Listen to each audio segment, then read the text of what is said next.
नमस्कार, स्वागत है आप सभी का कालचक्र में। मैं हूं विपनेश माथुर और मेरे साथ हैं प्रश्न कुंडली विशेषज्ञ पंडित सुरेश पांडे जी। पंडित जी, बहुत बहुत स्वागत है आपका। धन्यवाद। क्या आपके घर में हमेशा रहता है अंधेरा? क्या आपके घर में हमेशा चलती है लाइट? तो ध्यान से देखिए कालचक्र। जी हाँ, अगर बात करें मेट्रो सिटीज की तो बहुत से ऐसे घर आपको देखने को मिल जाएंगे जहां दोपहर के समय भी लाइट जलानी पड़ती है। मतलब साफ है कि वो लोग पूरे दिन सनलाइट की रोशनी से अछूते रहते हैं। उनके घर में सूर्य की किरणें नहीं आती। इसके अलावा मौजूदा लाइफस्टाइल की वजह से भी लोग सनलाइट की रोशनी से दूर रहते हैं। ऐसे में आज पंडित सुरेश पांडे जी आपको सनलाइट से जुड़ी सबसे सटीक, यूनिक और जरूरी जानकारी देंगे। तो बने रहिए आज कालचक्र के साथ। इसके अलावा अगर आपका कोई भी सवाल है तो आप हमें फोन कर सकते हैं। हमारा नंबर नोट कर लीजिए, नंबर है 01206652 तो चलिए अपनी चर्चा को शुरू करते हुए सबसे पहले बात करते हैं सूर्य के महत्व की। हमारे शास्त्र, ब्रह्मांड और वास्तु में सूर्यदेव को इतना महत्व आखिर क्यों दिया गया है? सबसे पहले पंडित जी से यही जानते हैं। पंडित जी, सबसे पहले सूर्य का महत्व। जपा कुसुम संकाशम काश्यपेयम महादुतिम तमोवरिम सर्वपापघ्नम प्रणतोस्मि दिवाकरः सूर्याय नमः। ओम आकृष्णेन रजसा वर्तमानो निवेशयन् मृतं मृतं च हिरण्येन सवितार्थेन देवो जाति भुवनानि पश्यन्। ओम घृणी सूर्याय नमः। भाई, 9 ग्रहों में सूर्य का सबसे महत्वपूर्ण स्थान है इस ब्रह्मांड में। ज्योतिष ग्रंथों के साथ ही वेदों में भी बताया गया है कि ब्रह्मांड का आधार सूर्य है। सूर्य ऊर्जा और रचनात्मकता का कारक ग्रह है। सूर्य की ऊर्जा से ही पृथ्वी पर जीवन है, ये बात विश्वास करिए। सूर्य के ऊर्जा के बिना जीवन की कल्पना करना भी आधारहीन है। जो 5 महत्तत्व हैं, उन 5 तत्वों में से एक सूर्य का वास्तुशास्त्र में बहुत महत्व है। सूर्य देव को अग्नि का स्वरूप भी माना गया है। इसलिए वास्तुशास्त्र में सूर्य को बहुत खास माना जाता है। सूर्य धन, संपत्ति, ऐश्वर्य, अच्छा स्वास्थ्य, तेजस्विता प्रदान करने वाला ग्रह माना जाता है। वास्तु की पूर्व दिशा अगर दोष मुक्त रहे तो उस भवन का स्वामी और उसमें रहने वाले लोग महत्वाकांक्षी, सत्व गुणों से युक्त और तेजस्वी होते हैं। घर में सूर्य का प्रकाश आने से न सिर्फ सेहत बल्कि वास्तु दोष और ग्रह दोषों को दूर करने में भी मदद मिलती है। सूर्य की रोशनी घर में आने से सकारात्मक ऊर्जा बढ़ती है। जिस घर में सूर्य की रोशनी कम पड़ती है या नहीं आती है, ऐसे घरों में सीलन जल्दी आती है और नमी रहती है। सीलन और नमी ये वास्तु दोष का एक बहुत बड़ा कारण है। ऐसे घर में कीड़े मकोड़े ज्यादा होते हैं, ये भी वास्तु दोष का एक कारण बनता है। सूर्य की रोशनी सेहत के लिए फायदेमंद है। आप भी समझ रहे हैं कि इस समय अक्सर लोग शरीर दर्द की बीमारी से परेशान हैं और जब जाते हैं चिकित्सालय में, अस्पताल में, तो डॉक्टर उनसे जो जांच कराने के लिए कहते हैं उसमें विटामिन डी का भी जांच होता है और विटामिन डी कम होने पर शरीर में दर्द होता है। फिर विटामिन डी की गोलियां लिखते हैं डॉक्टर। हकीकत यह है कि विटामिन डी सिर्फ और सिर्फ सूर्य की रोशनी से मिलता है। सूर्योदय के समय, सूर्योदय से 24 मिनट के अंदर सूर्य की किरणें अगर आपके शरीर पर पड़ रही हैं तो भरपूर मात्रा में विटामिन डी आपके शरीर में संरक्षित हो रही है। इसीलिए सनातन धर्म में प्रातः अर्घ का विधान किया गया है। प्रातः काल जो सूर्य को अर्घ देने का विधान है वो सिर्फ इसलिए है कि उगते हुए सूर्य की किरणें जब मनुष्य पर पड़ेंगी तो वह स्वस्थ, प्रसन्न और निरोग रहेगा। इसीलिए सूर्य को प्रातः काल अर्घ देने की व्यवस्था शास्त्रों में की गई है। और सायंकाल सूर्यास्त से भी 24 मिनट पहले सूर्य की किरणें विटामिन डी देती हैं। अगर उस समय भी सूर्य को अर्घ दिया जाए और गायत्री मंत्र का जप किया जाए तो एक तरफ जहां सेहत ठीक होगी, दूसरी तरफ वहीं आत्मविश्वास भी मजबूत होगा। और जैसे घर के वास्तु के बारे में मैं आपको बता रहा हूं कि घर का वास्तु तभी ठीक रहेगा जब सूरज की किरणें आपके घर में आएंगी। अगर सूरज की किरणें आपके घर में नहीं आएंगी तो निश्चित रूप से यह एक प्रकार का वास्तु दोष ही है। पहले जो मकान बनते थे उनके चारों तरफ खुला वातावरण होता था और खिड़कियां, रोशनदान सभी दिशाओं में होता था। इसीलिए ईशान कोण में पूजा स्थान बनाया गया है ताकि ईशान कोण के आपके कमरे में खिड़कियों से रोशनी आकर के और आपके पूजा स्थान में पहुंच सके, जिससे हानिकारक बैक्टीरिया मर सकें और सूरज की रोशनी में आप अपनी पूजा संपन्न कर सकें, आप स्वस्थ रह सकें। पूजा करके जब आप 7:30 बजे तक खाली हो जाएं तो इसके बाद आप नाश्ता और जलपान के लिए सोचेंगे तो सूरज थोड़ा सा और साउथ ईस्ट में जाकर के आपके किचन में अपनी रोशनी डालेंगे। अगर आपके किचन की खिड़की पूर्व दिशा में खुलती है तो निश्चित रूप से सूरज की रोशनी आपके किचन में खेलेगी। उससे वहां हानिकारक जो विषाणु हैं, जीवाणु हैं, वो नष्ट होंगे और वहां का वास्तु ठीक हो जाएगा।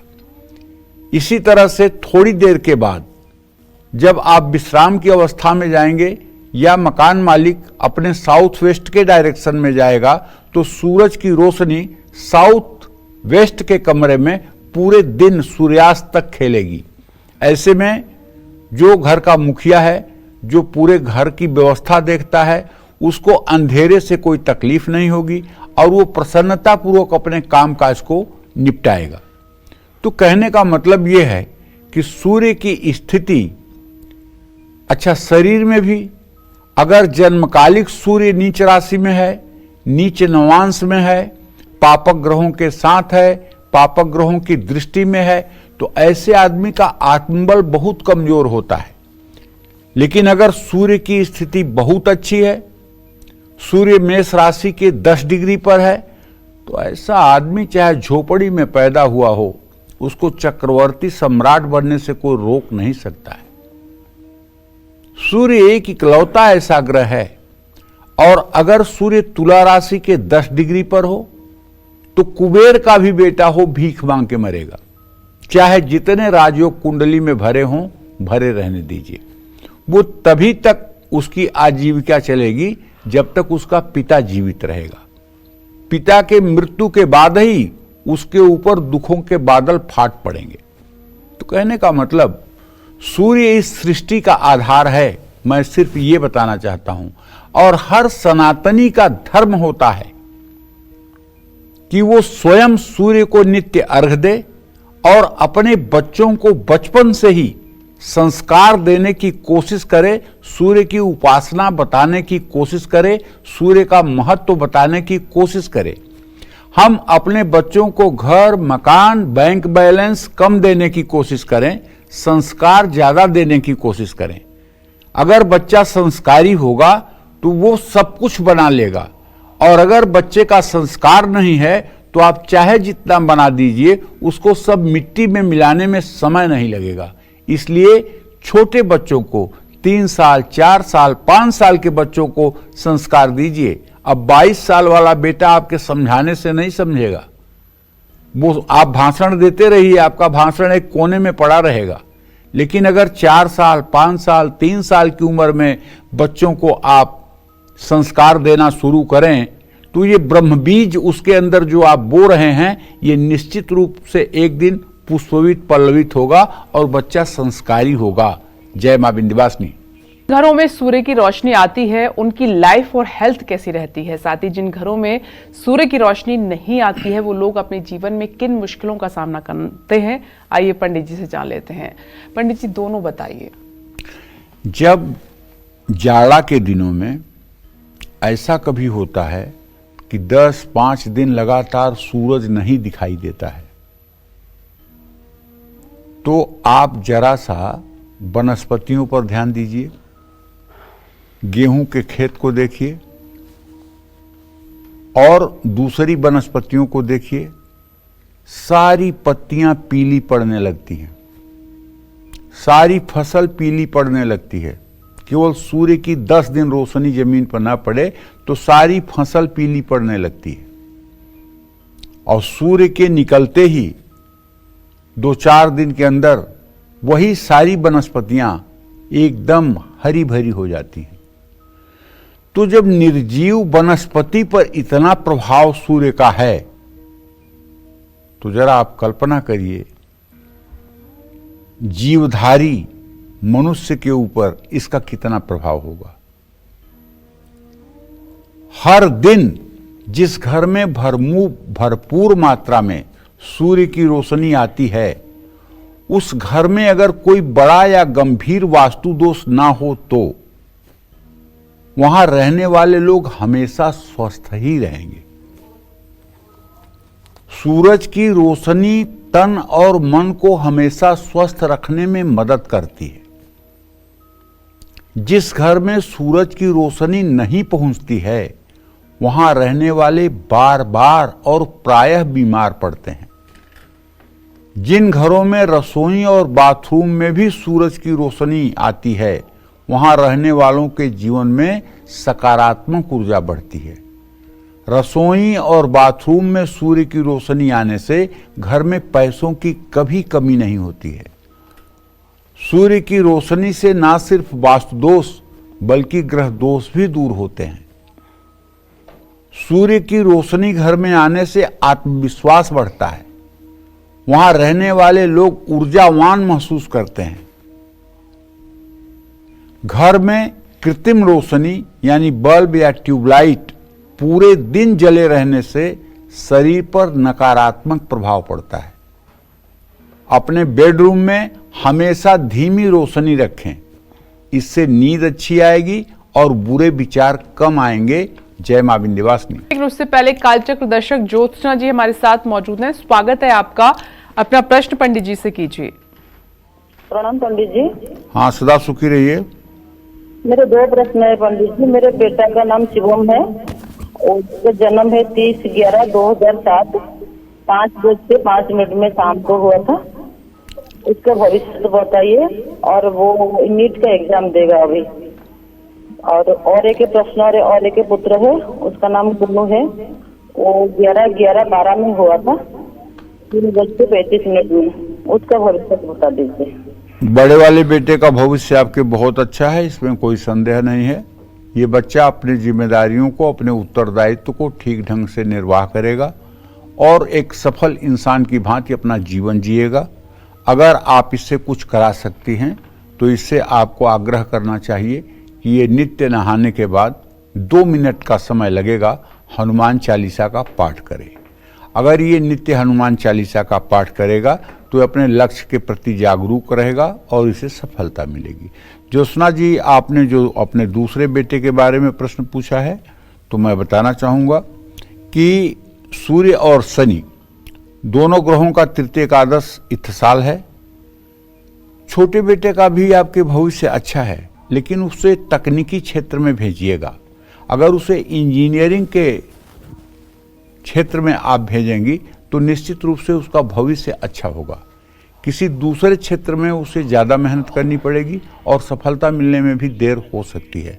अभी तो 12 साल का है, अभी कुछ बहुत नहीं कहा जा सकता है, लेकिन इतना जरूर मैं कहना चाहूँगा कि अगर ये तकनीकी क्षेत्र में जाएगा तो अच्छा करेगा और भविष्य अच्छा रहेगा। जय मां विंध्यवासिनी। हमारी नेक्स्ट कॉलर हिमाचल प्रदेश से रजनी जी हैं। स्वागत है आपका। अपना प्रश्न पंडित जी से कीजिए। प्रणाम पंडित जी। हाँ, सदा सुखी रहिए। पंडित जी, मुझे अपने बेटे के बारे में जानना है। मेरे बेटे की जन्म तारीख है 7/10/1996 जी। और हमारे घर में कुछ अच्छा नहीं चल रहा है। मेरी डेट ऑफ बर्थ है 5/11/1976। देखिए, आपके बेटे के बारे में बताना चाहूंगा कि आपके पुत्र भाव का स्वामी शनि है और उससे सप्तम भाव का स्वामी शुक्र है। दोनों द्वितीय द्वादश की स्थिति में है और पुत्र भाव से द्वितीय भाव में राहु है। पहली बात तो आपके घर में लक्ष्मी की कृपा नहीं है और लक्ष्मी की कृपा न होने के कारण घर में अभाव सा महसूस हो रहा है।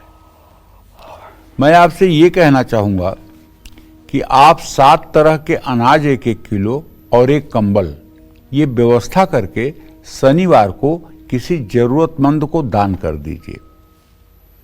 और दूसरी बात कहना चाहूंगा कि रोज शाम को एक तिल के तेल का दिया या देसी घी का दिया जला करके अपने पूजा स्थान में रख करके और कम से कम 10 मिनट 15 मिनट बैठ करके आपको अपने घर में राम रक्षा स्तोत्र का सुबह शाम पाठ करना चाहिए। अगर ये पाठ बोल बोल कर किया जाएगा तो घर की नेगेटिविटी समाप्त होगी और आपके घर का जो भी वास्तु दोष खराब है और जो घर में आवक की कमी है वो ठीक होगी। आपने अपने बारे में जो प्रश्न पूछा है तो उसके बारे में तो मैं आपसे यही कहना चाहूंगा कि देखिए, आपके व्यक्तित्व में तो कोई बुराई नहीं है, लेकिन भाग्येश चूंकि आपका अपने भाव से सदाष्टक योग बना रहा है तो भाग्य बहुत अच्छा आपका साथ नहीं दे रहा है। जीवन संघर्षों में चल रहा है। इन संघर्षों से बचने के लिए अगर आप बुधवार के दिन गाय को मूंग भिगो करके खिलाना शुरू कर दें तो 17 बुधवार के बाद आपको राहत महसूस होगी। जय मां विंध्यवासिनी।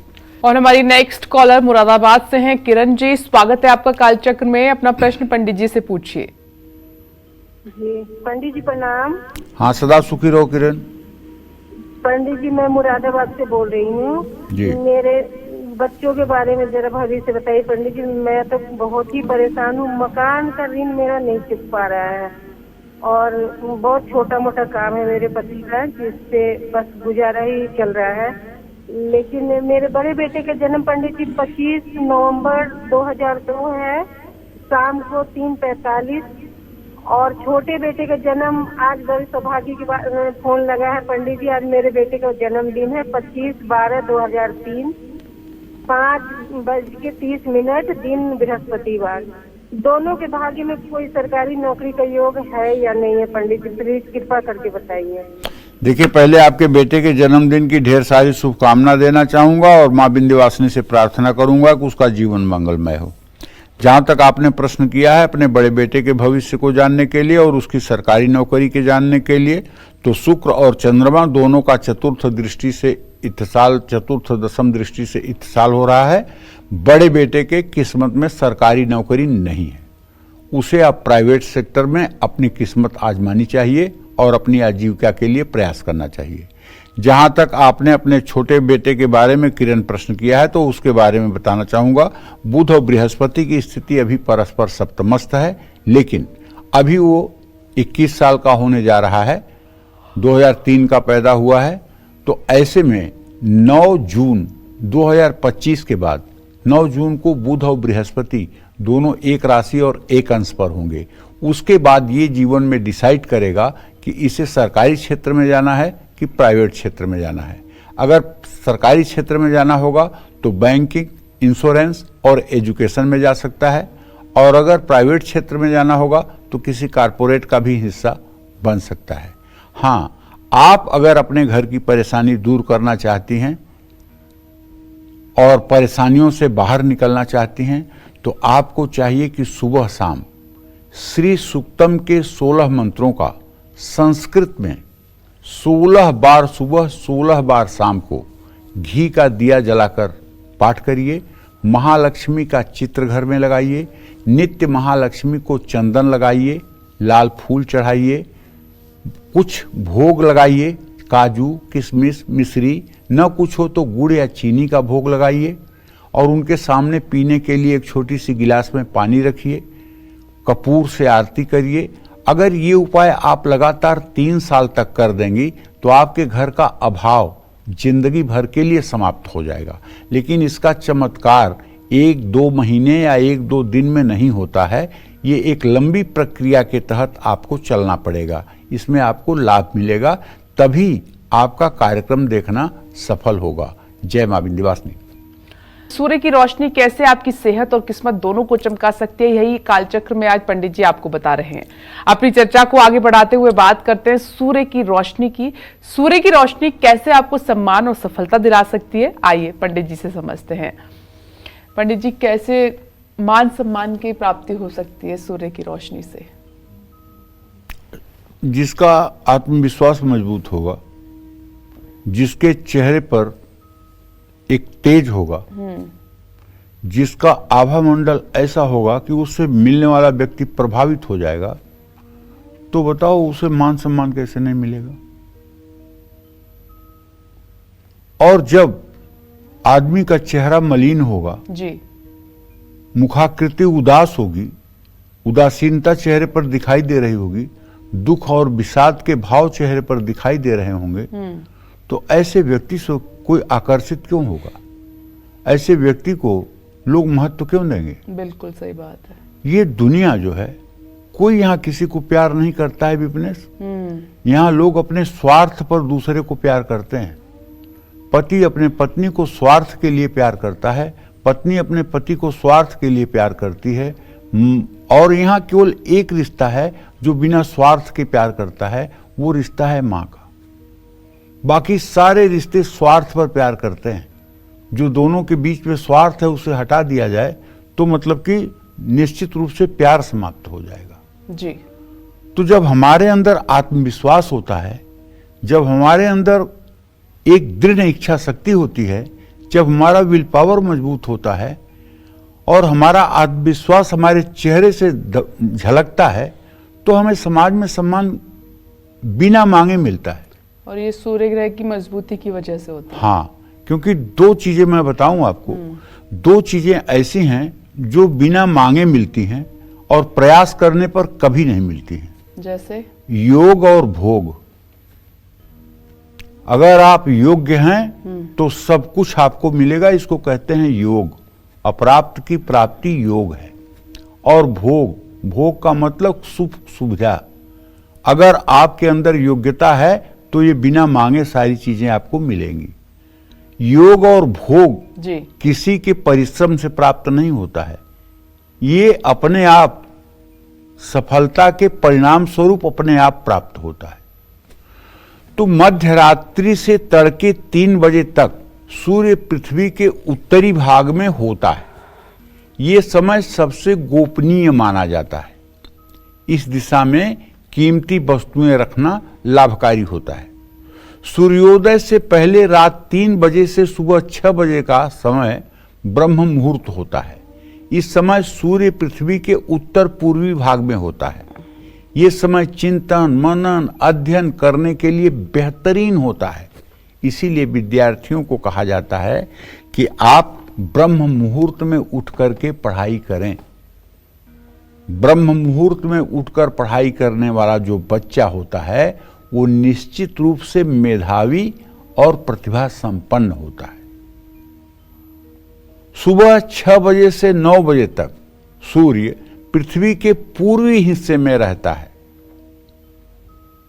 घर ऐसा बनाएं कि इस समय सूर्य की पर्याप्त रोशनी घर में आ सके।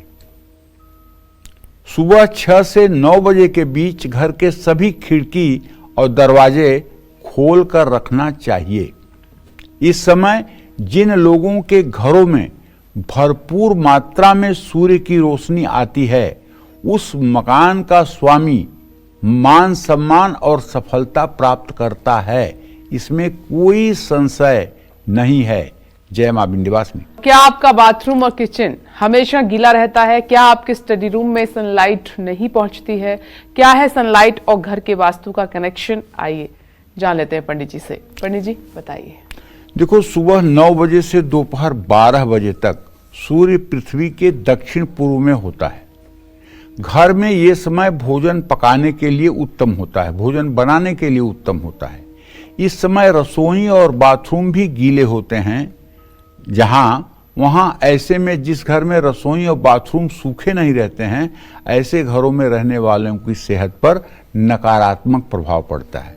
रसोई बिल्कुल सूखी होनी चाहिए, उसकी फर्श बिल्कुल सूखी होनी चाहिए। चिपचिपी और गीली रसोई हर समय हो और आप आते जाते गीले में आ रहे हैं, जा रहे हैं, तो आपके रसोई का खाना जो भी खाएगा, आपके रसोई का भोजन जो भी करेगा, सबके स्वास्थ्य में गिरावट रहेगी। इसी तरह से दोपहर 12 बजे से 3 बजे तक आराम का समय होता है। सूर्य अब दक्षिण में होता है, इस दिशा में बेडरूम बनाने से लाभ मिलता है। दोपहर 3 से शाम 6 बजे तक पढ़ने और काम करने का समय होता है। इस समय सूर्य दक्षिण पश्चिम भाग में होता है। ऐसे में अपना स्टडी रूम दक्षिण पश्चिम दिशा में बनवाएं, जिससे यहां पर्याप्त मात्रा में रोशनी आ सके। लेकिन दक्षिण पश्चिम दिशा में मास्टर बेडरूम होना चाहिए शास्त्र के अनुसार। और बच्चों का स्टडी रूम जो है वो ईस्ट में या नॉर्थ ईस्ट में अगर बनाया जाए तो ये बहुत अच्छा होता है। ऐसी हमारी अनुभव की बात बता रहा हूं। बच्चों का अगर स्टडी रूम पूरब दिशा में या उत्तर पूर्व दिशा में बनाया जाए और बच्चे ईस्ट फेसिंग होकर के पढ़ें, या ईस्ट फेसिंग नहीं हो सकते हैं तो नॉर्थ फेसिंग होकर पढ़ें, तो निश्चित रूप से उनकी पढ़ाई अच्छी होगी, इसमें कोई संदेह नहीं है। जय मां विंध्यवासिनी। सूर्य की रोशनी और घर की दिशाओं का क्या कनेक्शन है, आइए ये भी पंडित जी से समझ लेते हैं। तो पंडित जी, सूर्य की रोशनी और घर की दिशाएं, इनका कनेक्शन अब समझाइए। अब देखिए, शाम 6 बजे से रात 9 बजे तक का समय खाने, बैठने और पढ़ने का होता है। ऐसे में घर का पश्चिमी कोना भोजन या बैठक कक्ष के लिए शुभ होता है। अब आपको एक बार बताऊं, आपको आश्चर्य होगा। अगर आप कभी जम्मू कश्मीर में पठानकोट, कठुआ गए हों, तो गर्मी के दिनों में वहां पर सूर्यास्त 7:30 बजे होता है। जब सूरज बंगाल में कलकत्ता में अस्त होगा, उसके कम से कम 1.5 घंटे बाद वहां सूर्यास्त होगा। यही अपने ही देश में इतना अंतर है। जब सूरज बनारस में उदय होता है तो उसके 24 मिनट बाद दिल्ली में उदय होता है। जब सूरज बनारस में उदय होता है तो उसके 37 मिनट बाद सूरज बंबई में उदय होता है। तो कहने का मतलब यह है कि शाम को 6 से 9 के मध्य रात्रि के समय सूर्य घर के उत्तर पश्चिम में होता है। यह स्थान शयन कक्ष पालतू जानवरों को रखने के लिए भी उपयोगी है। इस दिशा में जो लोग मान लो फ्लैट में नहीं रहते हैं, मान लो घर में रहते हैं और खुले जगह में उनका आवास बनाने की भगवान ने सुविधा दी है, गांव में जो लोग रहते हैं और पशु रखते हैं और पशु बीमार होते हैं, पशु मर जाते हैं, तो उनको चाहिए कि अपने पशुओं को रखने का स्थान नॉर्थ वेस्ट के डायरेक्शन में रखें और पशुओं को चारा खाते समय उनका मुंह उत्तर दिशा की तरफ रहे। अगर ऐसी व्यवस्था हो जाए तो निश्चित रूप से पशु वहां पर सुखपूर्वक रहेंगे। और हां, अगर आप गाय पालते हैं और गाय बार बार बीमार होती है, तो आपको एक अचूक उपाय बताता हूं। आपकी गाय कभी एक दिन के लिए, 1 घंटे के लिए बीमार नहीं होगी। आप ये उपाय करिए।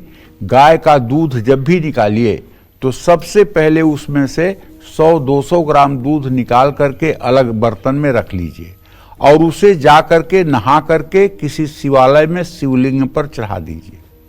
जिस गाय का दूध रोज शिवलिंग पर चढ़ेगा, वो गाय समझ लीजिए अमर हो गई। उस गाय को कुछ होना ज्यादा नहीं है। भगवान शिव उसकी रक्षा करेंगे। ये आप उपाय करके देख लीजिए और इसका परिणाम क्या होगा। जो महिलाएं 16 वर्षों तक लगातार शिवलिंग पर दूध चढ़ा देती हैं, उन्हें कभी पुत्र शोक नहीं देखना पड़ता। वो अपने जीते जी कभी अपने बेटों की दुर्गति नहीं देख सकती, ये गारंटी है। 16 साल तक नियमित शिवलिंग पर दूध चढ़ाने वाली महिलाएं कभी पुत्र शोक को नहीं प्राप्त होती हैं।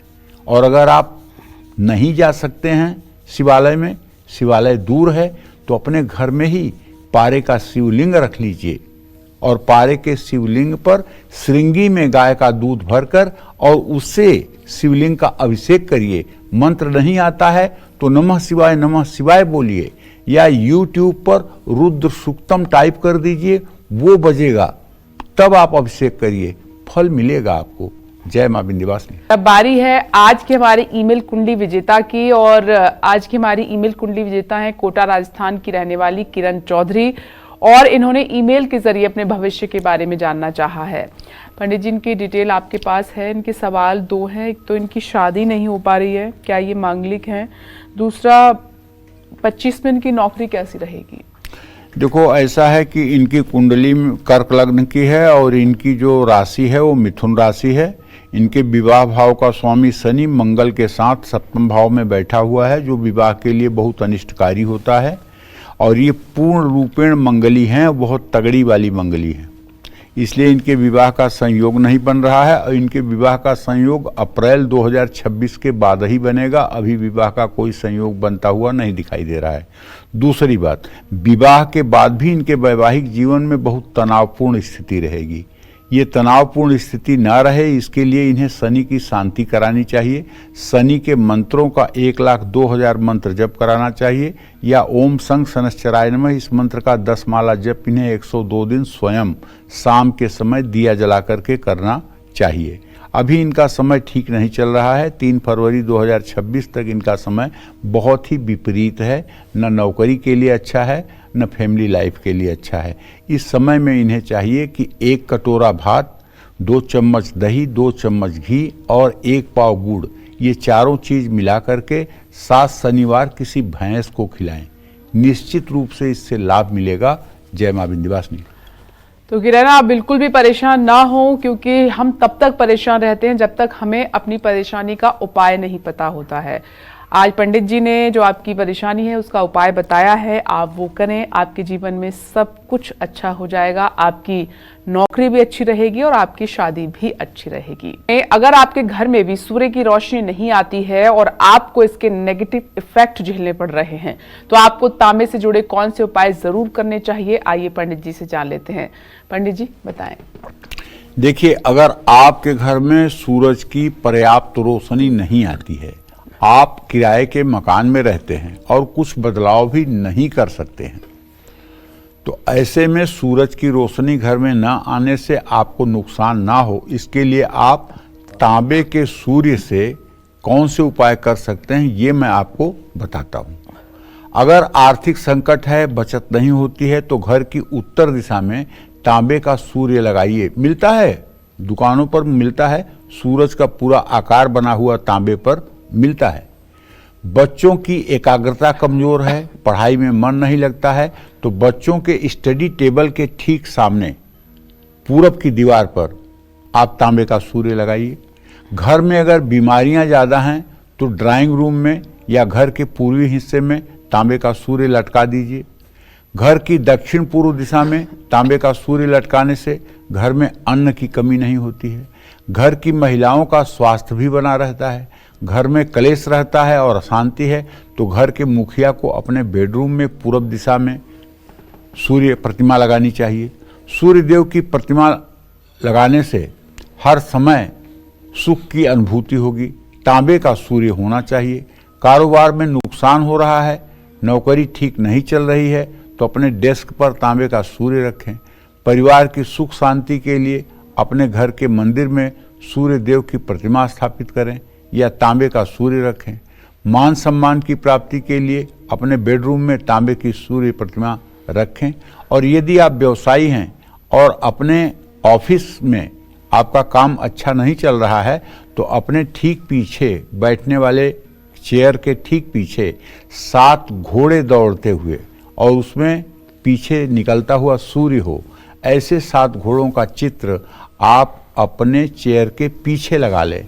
निश्चित रूप से आपके कार्य में तेजी आ जाएगी।